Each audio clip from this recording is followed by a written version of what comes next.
Hi, I'm Allie Jackson-Jolly. I'm here with Brandon Blackwood. He is a celebrity designer.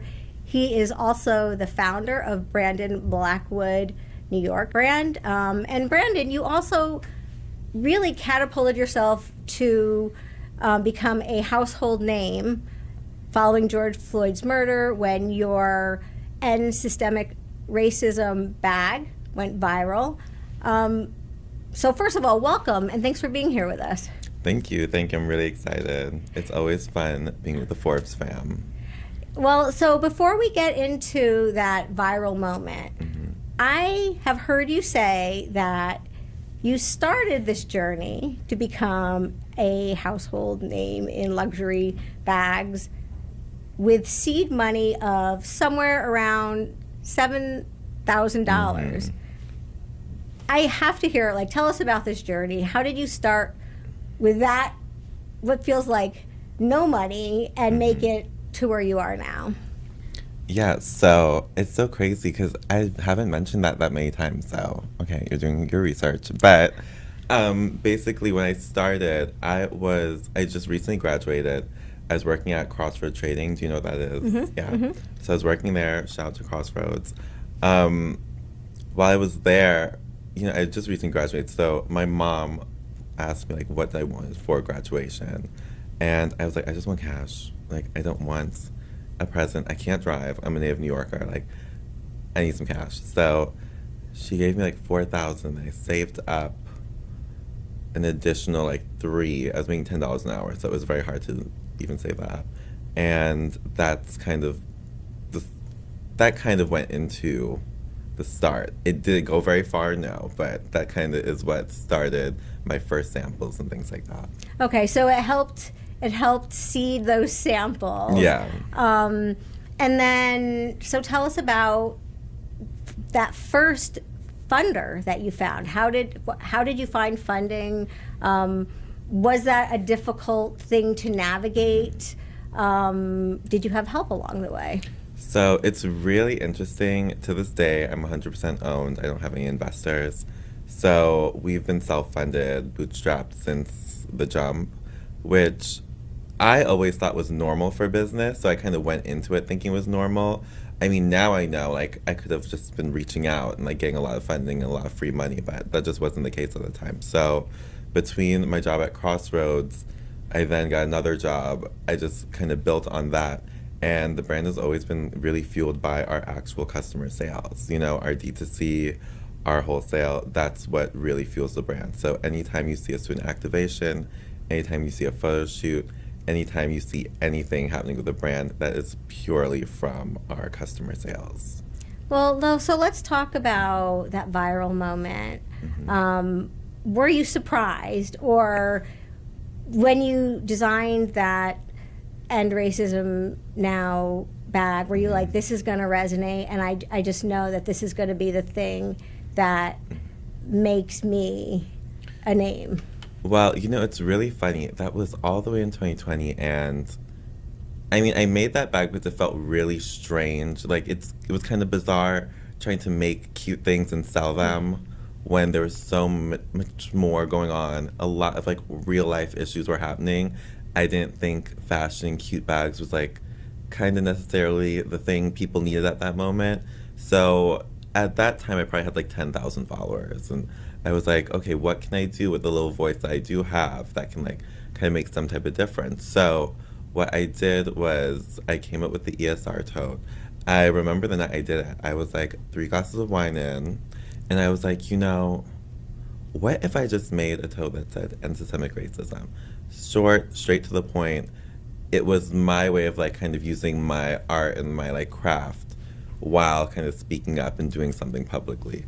So I did it. I did a small order, did a short run. I didn't think in my head oh, this is gonna be a hot thing. I just thought okay, this was my kind of addition, my little way to help. Yeah, no, I love that when you say you wanted to use your voice, because I do remember acutely feeling following George Floyd's murder, I felt so many things, but because I'm a journalist, one of them, I never felt voiceless. And I always, gave a lot of thought to why that means we need more people that look like us, with a seat at the table, whether it's in journalism or design, who can, can have access to something where they can use their voice. Exactly. So this was so I love that was your inspiration. Yeah. And then, so you put it out there, I put it out there. I did a small run because it was supposed to be kind of like a one and done moment, and it just kind of took off. It took off in a way that I've never experienced before. I didn't know what to do with that much kind of momentum and that many people and that many eyes on the brand. So we partnered with a couple organizations. One of them is the Lawyers Committee for Civil Rights Under Law. They have the longest name, but they help a lot of like Black and POC people that they basically give them like free legal advice, free legal counsel, especially like with discrimination lawsuits. So I thought that was like the most appropriate people to work with. And then from there, we branched out and worked with a lot of different organizations along the way. But while we had that kind of like hot moment, I remember just telling my team, like, I am going to make every single shape and style of bag under the sun, and I hope something catches, because, only once in a lifetime you get this kind of opportunity where all eyes are on you. I was like, I want it to count. This is like what any designer would dream of, just having so much organic press. Like, what do you do? So that's when, we really pushed the Kendrick trunk, which is like our bestseller. That's when we came up with all these other styles that have become like, little moments within themselves. I was like, let's pivot this now, and like, let's bring people back. The message is there, it's always going to be there, but let's bring them back to like the brand itself. And I think that's when we grew a lot of like brand loyalty. A lot of the new customers were loving the items, and we grew from there. I think we did, like a 50,000% increase. Like, it was not even day and night. I feel like saying day and night is like kind of ridiculous. It was just astronomical, and we survived. We were like a team of 8 people, and we were figuring out, oh my God, we have to go get warehouses now.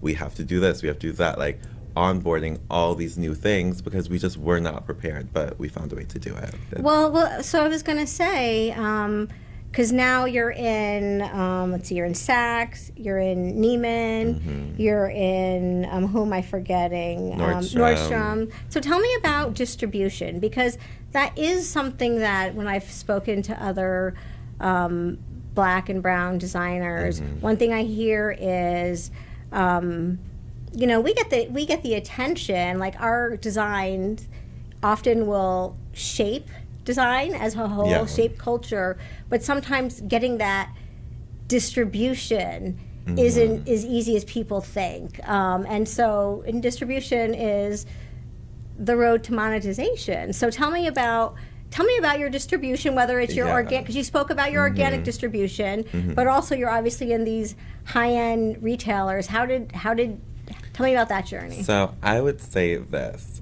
I don't know if retail and wholesale distribution is the most important thing. I think for my brand, thank God it isn't, even though I love my partners. It's just like not our case. Our bread and butter is D2C, and I think that's where a lot of other brands kind of fail to see. I have always said I want to make a product that the people directly around me can afford. That means my cousins, the kids I went to high school with, the kids I went to college with, like real people can afford. I've always had that mindset. That's why my bags are not necessarily the most expensive things on the planet. But you have $200, you can go to my website and get something you like, And I've always kind of kept that ethos and kept that vibe, throughout all the years. And I think that's what's worked for me, because I can actually sell to real people in person or online. I think when you're starting a brand and you're selling something that's $800, someone who's going to take $800, well, maybe they'll just go to Celine, maybe they'll go somewhere else, go to someone who's, been in the game a little bit longer. It's harder to have that presence in retail with those price points and then go against brands who have bigger budgets than you, who, have better placements than you, who are, have been in it 50 plus more years than you. So it's going to be a little bit harder. I think I've just kind of skipped that process by really putting myself in a position where you're not going to get this quality for this price point pretty much anywhere else, and you can buy it directly from me. And I think that's what's really been great. Our retail partners, how I see them, it's not so much for money, but more so just for brand awareness. You know, I need to be like in a department store in Ohio.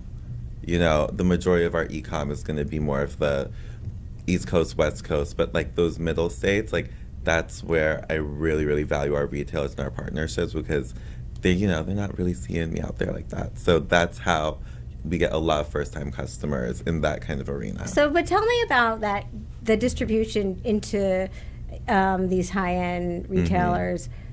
What was that like? Was it by the time you went to them, was your name just large enough so that they were asking you versus you begging them for access? We never have set up a meeting with a store, like cold emailed a store. Like, I've been very fortunate that it's all been organic, I think, because I kind of blew up on my own organically online. I think people saw the demand, and I think when they saw the demand, you know, it's hard to ignore. So they want a piece of that, you know, a piece of that cake too. So they were hitting us up. So I think all of our retailers have come to us, where it hasn't been the other way around. I know our first time in Saks, our first day that it launched, we sold out of pretty much everything. I got an email from like one of the VPs like congratulating me, you know, and we've had really great relationships with them. Pretty much all of our partners. We're in Kith. We're one of the few handbag brands that Kith carries, you know. It's just, we've had really good moments, and I think that's because our organic customer is really strong and really like, you know, ready to shop. Well, one thing that really strikes me as I hear you talking through this business that you own without having any other funders rather, that you know through and through. You're right, I did research on you, and I saw that you went to college, you got a full scholarship, but you were in the STEM field. You were studying neuroscience, and then your senior year, I believe, is when you decided to start, you know, really focusing in on fashion. How did you build this, you know, like this, your business savvy? How did you learn about, you know, how to build and scale a business? Well, my original plan was like to marry like a Saudi prince and just not have to work, but that didn't really work out. So, and by the way, this is much better, because otherwise the world wouldn't have your bags. But I'd have way less stress. But, you know, that didn't work out. So I was like, you know, I had to work. I was fresh out of college. I knew I loved fashion. And pretty much, at first I used to want to be an editor. I thought that being an editor was like the most glam job. Then I wanted to be a stylist. I just wanted to do all the things. But and I would always tell people I never wanted to be a designer. I said, that looks so stressful. It's season after season. I don't know how they do it. And just through life, I made a bag for myself, and it got a lot of attention. And then from there, I was like, okay, this can be a business. But when it comes to business savvy, I think, you know, I'm Jamaican, and I think just culturally, we as people are very focused on entrepreneurship, especially like with our creative endeavors. There's a lot of like up and coming Jamaican designers, you know. There's Edmund from Theophilia, Diatoma, like the Jamaicans are around, and I think that's just like ingrained. But also, my mom, she would drive me to school, and when she would drive me to school, I'd be like 6 or 7 years old. I remember she'd turn around the back seat and tell me, see, I was gonna curse. She would tell me things like, whatever you do, make sure one day you're in a field where you can be your own boss. She would always tell me that. And I always thought it was really bizarre, and it was the thing like, okay, whatever, Mom. But also, she was like my example. She was working on Wall Street, decided she was miserable. She just quit one day, went to a culinary institute, became a chef, opened a cafe.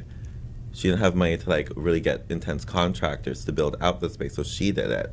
You know, it's Jamaican, so I got an uncle who can do some sheetrock. So basically built it out herself. Then she was like, oh wait, this was pretty easy. While she has the cafe, she got her contracting license. People would visit the cafe and love how it was built out. She started redoing people's kitchens, redoing people's bathrooms, then full townhouses. Then she was like, you know, this money is way better than a cafe. She closed the cafe, and to this day, she doesn't have a website or anything. It's just word of mouth, and she really made a killing. She's retired now, but she made a killing just doing it. I got to like grow up with that and watch that, and be like, okay, well, yeah.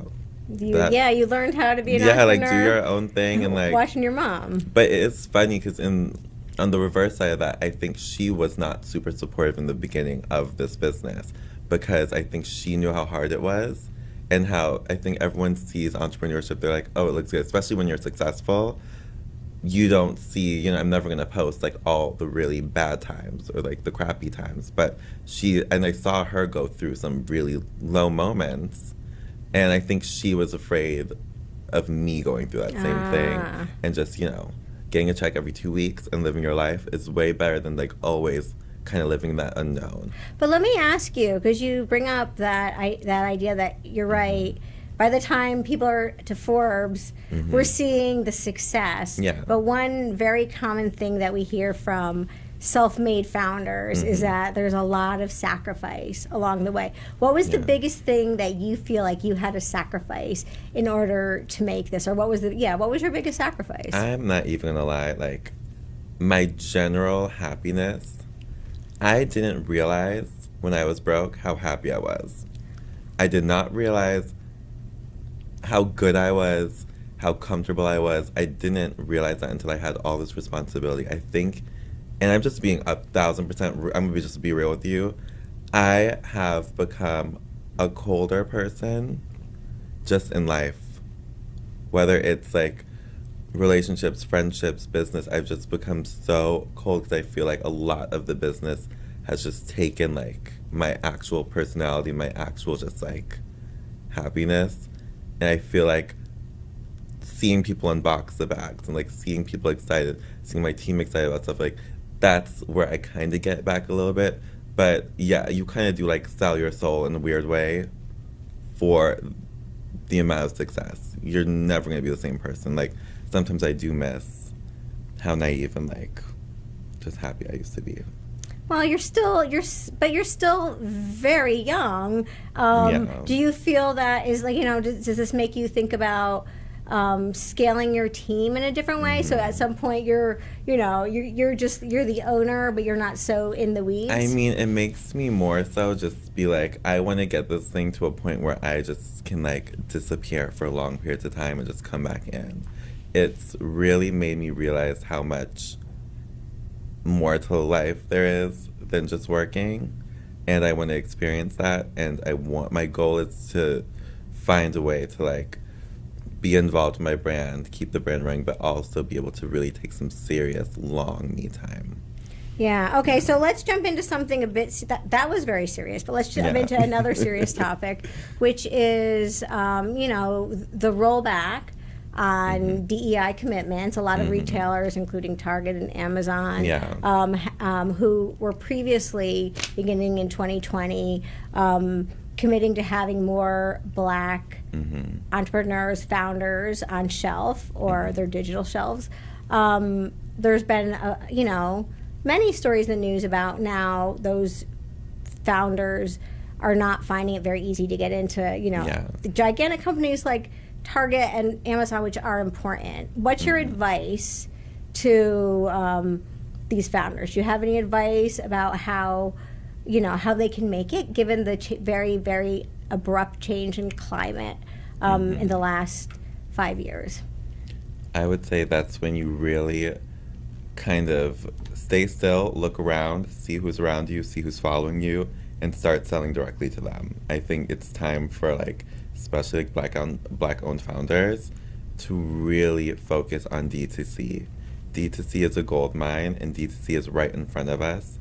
That is what we need to focus on. I think when you allow your brand thrive in only one type of situation, which in this case I'm talking about resale, you're going to set yourself up for failure because you're only relying on these one people. I mean, this advice is a little better for people in fashion, things like that. If I am a Black-owned sardine company, I need to be in grocery stores. That's a little different, But if you're selling a tangible good, makeup, skincare, reach your audience organically and directly.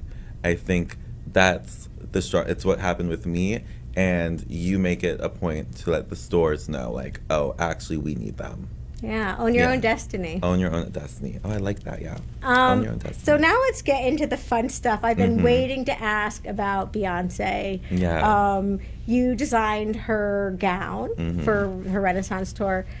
How did that come about? How did you get tapped to do that? And part two of that question, what was your inspiration for the gown that you designed? Yeah, so that was really cool. KJ Moody was styling her, and I remember it was like 8 p.m. I got a text, and he was like, hey, do you want to do a custom? And I knew who his client was, so I was like, no way. And he was like, yeah, I need sketches. This is kind of the vibe we're going for. And I was like, got it. I literally didn't focus or care about anything else for the next like 2 weeks. I was just focusing on that. I was pulling every favor, every resource. My whole team was involved in the creation of that dress.